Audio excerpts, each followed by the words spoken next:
नेत्र हे भुवन भास्कर नमो नमो। हे सृष्टि के सिरजनहार दिवाकर नमो नमो। हे सूर्य प्रभाकर नमो नमो। आदित्य विभाकर नमो नमो। हे भानुतिमिरहर नमो नमो। हे रवि भुवनेश्वर नमो नमो।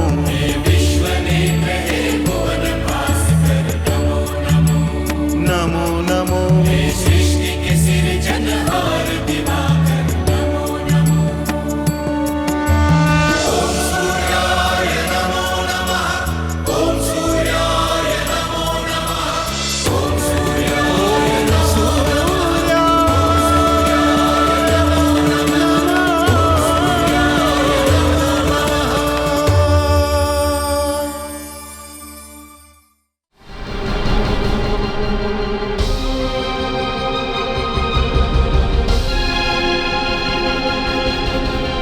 राहु,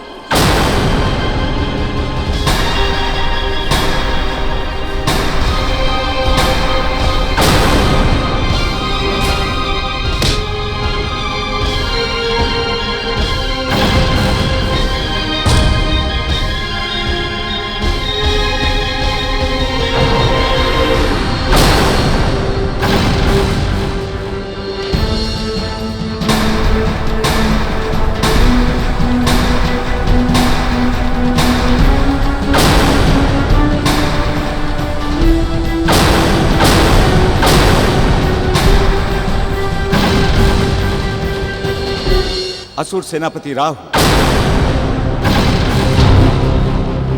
पंच को भगवान से बढ़कर माना गया है। जब किसी को एक बार पंच मान लिया गया तो उसके न्याय में विश्वास होना चाहिए। पंच का न्याय यदि गलत है तो भी उसे सम्मान पूर्वक स्वीकार करना सभी का धर्म है। केवल तुम नहीं, तुम्हारी असुर जाति और असुर सम्राट विप्रचति ने भी हमारे मोहिनी स्वरूप को पंच के रूप में स्वीकारा था। तब भी तुमने अपने पंच पर विश्वास नहीं किया। इस अपराध का दंड तुम्हें मिलेगा ही मिलेगा। अपराधी मैं नहीं, तुम हो विष्णु। तुमने मोहिनी रूप रखकर मेरे साथ और पूरी असुर जाति के साथ छल किया है, और तुम कहते हो कि हमें तुम्हारे न्याय पर विश्वास होना चाहिए था। किंतु तुम तो हमारे साथ छल कर रहे थे।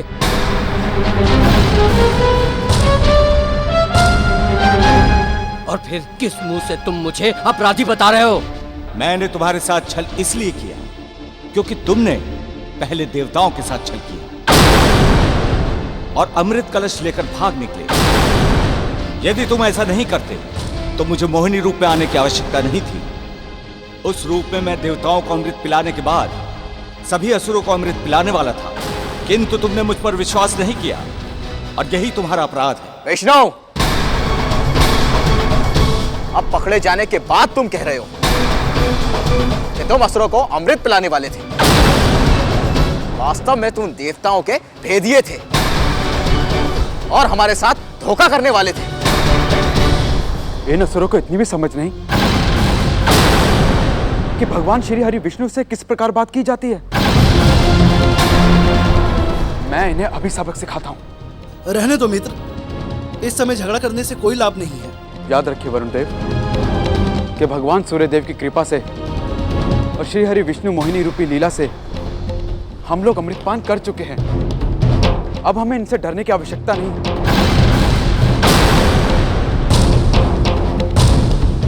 इन सब असुरों के लिए मैं अकेला ही पर्याप्त हूं और मैं इन्हें इनकी उद्दंडता का दंड देकर रहूंगा। असुराज विप्रचति, असुर सेनापति राहु, सावधान! तेरा इतना साहस? ठहर जा। असुर राज विप्रचति और सेनापति राहु, आपको मालूम होना चाहिए कि देवराज इंद्र और सभी देवता अमृत पान करके अमृत पा चुके हैं। इनसे उलझकर तुम अपना जीवन नष्ट कर बैठोगे। अमृत पान तो मैंने भी किया है विष्णु, इसके पहले कि तुम असुर जाति के साथ कोई छल करो, मैं सदा सदा के लिए तुम्हारे इस छल का अंत कर डालता हूं।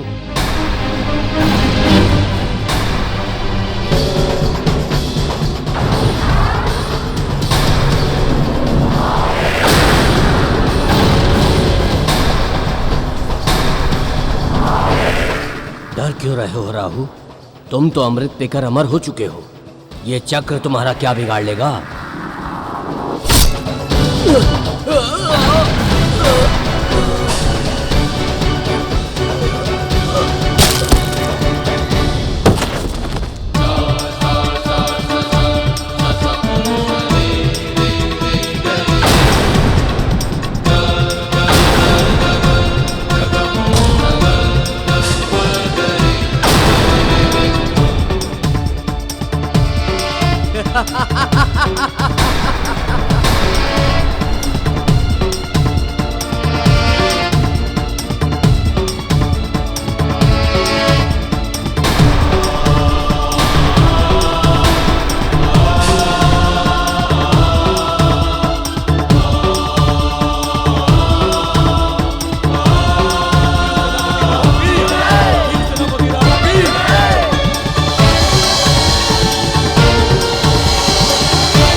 नारायण नारायण।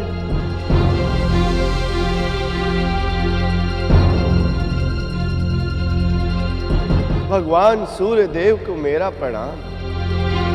आपका स्वागत है देवर्षि। आज आप इसलिए पधारे हैं क्योंकि राहु का सर कटने के बाद भी उसकी जीवित रहने की घटना आपको आश्चर्य कर रही है। आश्चर्य की बात तो है ही प्रभु। सर कटने के बाद भी कोई कैसे जीवित रह सकता है? देवर्षि, इसमें कोई आश्चर्य की बात तो है ही नहीं। असुर सेनापति राहु सर कटने से पहले श्री हरि विष्णु के हाथ से अमृत पान कर चुके हैं। किंतु भगवान, अब तो उसका धड़ भी अलग से जीवित हो गया है।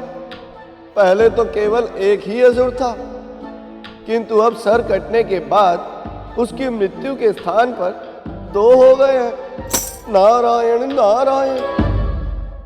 देवर्षि, अमृत राहु के कर्ण से आगे बढ़कर उसके उदर में स्थित हो चुका है। उसके साप्ती प्रभाव के कारण इस समय उसका धड़ ध्यान योगी की मुद्रा में दिख रहा है, किंतु उसके कर्ण से अमृत केवल स्पर्श ही हुआ था।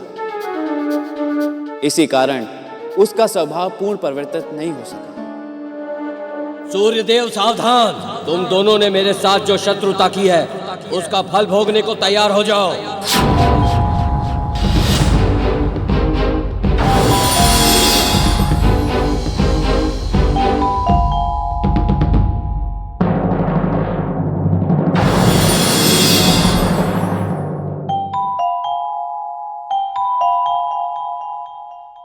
सूर्यदेव,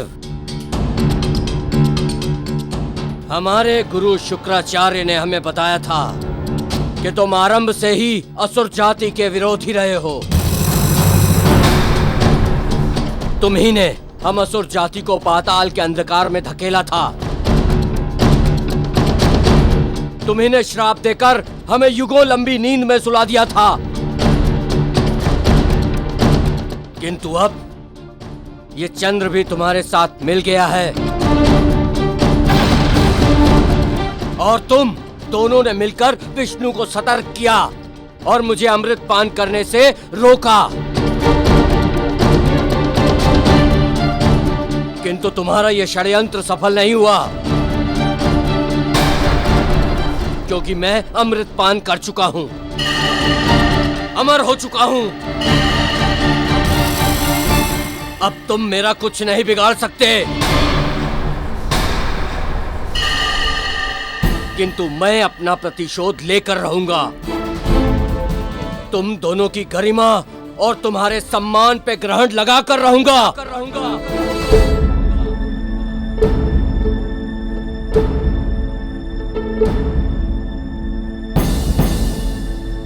पुत्र राहु, मैंने तुमसे जो कुछ कहा था उसमें से कुछ भी असत्य नहीं। सूर्यदेव कपटी है और आज तो ये सामने ही है। ये स्वयं इस बात की पुष्टि करेंगे कि पृथ्वी के निर्माण के पहले ही दिन से इन्होंने पूरी की पूरी असुर जाति को पाताल के अंधकार में ढकेल दिया था। उस समय भी मैंने इनकी इस बात का विरोध किया था, किंतु इन्होंने उस विरोध से अप्रसन्न होकर मुझे शाप दे दिया था। और आज जब मेरे मार्गदर्शन में पूरी असुर जाति देवताओं पर और स्वर्गलोक पर विजय प्राप्त कर चुकी है, तो इन्हें जलन हो रही है। और आज जब पूरी असुर जाति के भाग में अमृत पीने का अवसर निकट आया, तो इन्होंने छलपूर्वक उसे तुमसे वंचित करने का प्रयत्न किया। दैत्य गुरु, आप चिंता ना करें, अब मैं अमर हो चुका हूं। इनकी कोई भी चाल चलने नहीं दूंगा। इन्हें और असुर जाति के दूसरे शत्रु चंद्र को मैं कलंकित करके ही रहूंगा। असुर राजकुमार राहु, जिसे तुमने और तुम्हारी जाति ने अपना वंश स्वीकार किया, उस पर विश्वास ना करके पाप और अपराध तो तुमने स्वयं ही किया है, और उस भूल का दंड भी तुम्हें मिला।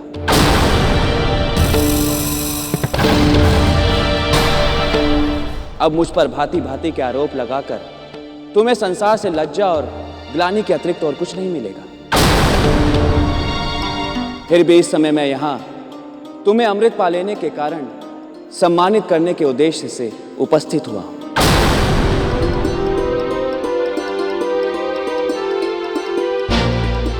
पुत्र राहु, सूर्यदेव तुम्हें फुसलाने का प्रयत्न कर रहे हैं।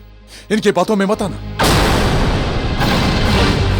तुम्हें असुर जाति के साथ साथ स्वयं अपना भी प्रतिशोध लेना है पुत्र। इनकी बातों में मत आना। ये कपटी हैं। यदि तुम अपने प्रतिशोध से पीछे हटे तो यह पूरी असुर जाति के साथ द्रोह के समान होगा।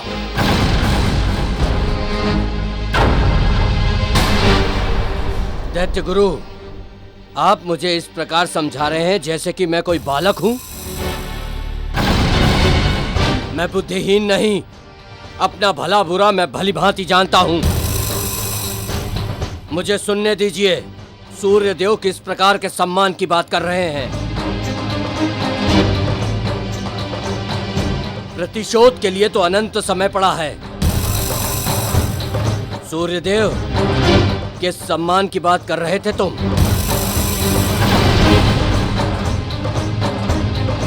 प्रिय राहु, मेरी बात ध्यान से सुनो। सृष्टि की रचना के समय हमारा यह ग्रह मंडल पूरा नहीं था। विधाता की लेखनी ने इस घटना को इसी प्रकार घटने का संकेत देकर यह निश्चित कर दिया था कि इस घटना के बाद ही हमारा ग्रह मंडल पूर्ण होगा। मैं अमृत पा चुके तुम दोनों भागों को अपने ग्रह मंडल में सम्मिलित कर तुम दोनों को जन जन में पूजनीय बन जाने का सम्मान देता हूं।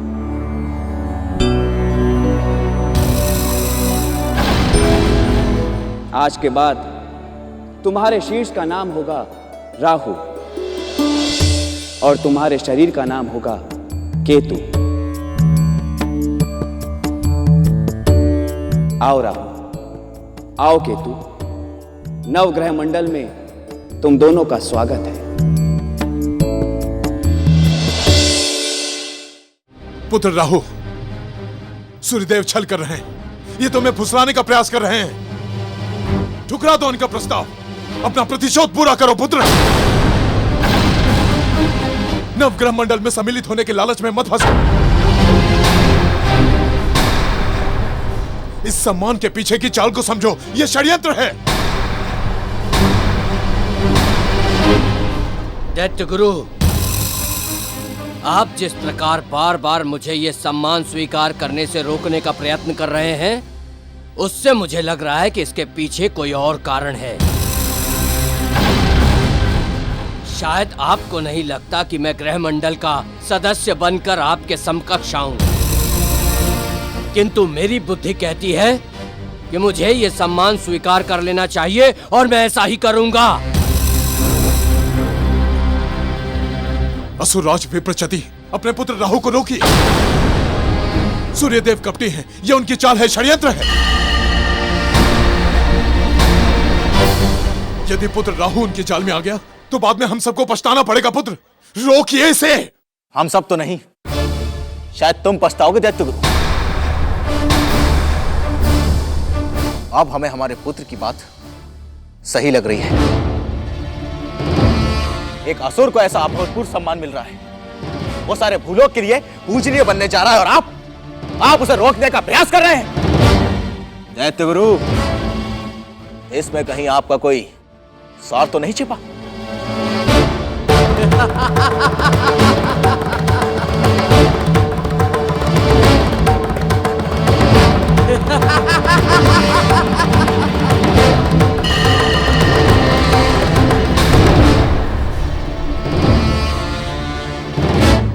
प्रिय राहु, प्रिय केतु, नवग्रह मंडल के नवीनतम सदस्य के रूप में मैं तुम दोनों का स्वागत करता हूं।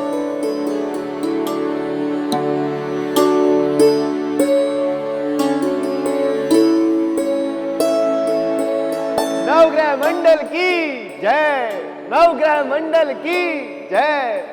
सूर्यदेव, मेरी एक बात ध्यान से सुनो। तुमने मुझे और केतु को जो सम्मान दिया है, हमने सहर्ष उस सम्मान को स्वीकार किया है, किंतु अभी भी मेरा प्रतिशोध बाकी है।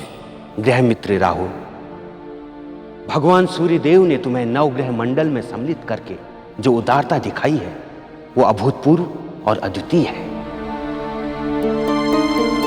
इससे तुम्हें जो यश प्राप्त होगा उससे युगों युगों तक तुम सम्मान के पात्र बने रहोगे। परंतु तुम्हारे मन में फिर भी प्रतिशोध? हाँ बृहस्पति देव,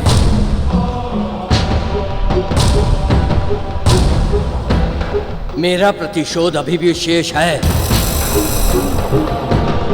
जब तक श्री हरि विष्णु को संकेत करने वाले चंद्रदेव और सूर्य देव की कीर्ति को मैं कलंकित नहीं कर दूंगा, तब तक मेरे मन में शांति नहीं आएगी।